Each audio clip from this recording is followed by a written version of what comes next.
তো এই তো আজকে চলে যাচ্ছি সীমানা পেরিয়ে থেকে। ইনি হচ্ছেন দীপঙ্কর দা। আপনারা এসে ওনার সাথে অবশ্যই যোগাযোগ করবেন। সবাই এখানকার অনেক আন্তরিক। আর এটা হলো বাবুর্চি ভাই। এই তো ওনার টমেটোর চাটনি খুব মজা। আর তো কবির সিংকে মেলাবার দেখাই দিছি। আর এই যে এটা হলো হেলাল ভাই। হেলাল ভাই খুব ভালো ছবি তোলে। আপনারা এখানে আসলে হেলাল ভাইকেও পেয়ে যাবেন, মানে কমপ্লিমেন্টারি হিসেবে পেয়ে যাবেন। ঠিক আছে, অবশ্যই আসবেন ম্যাডাম। জি, নেক্সট টাইমে আমাদের আন্তরিকতা কিংবা আমাদের যদি সার্ভিসে কোনো ত্রুটি হয়ে থাকে, না সব ঠিক ছিল।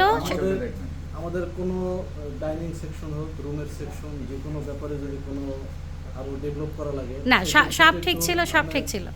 তার আমি সহযোগিতা চাই। আচ্ছা, সেটা পরে হবে ইনশাল্লাহ। আর আপনাদের এমনিতে সব কিছু ভালো ছিল। হ্যাঁ, ভালোভাবে আপ্যায়ন করা, কিন্তু এডিশনাল কোনো আমি আপ্যায়ন করি না। মানে অন্য যেভাবে 10 জন গেস্টের যেভাবে আপ্যায়ন করি, আন্তরিকতা কিংবা ভালোবাসা দিই, ওইভাবেই আপনারা দিচ্ছি।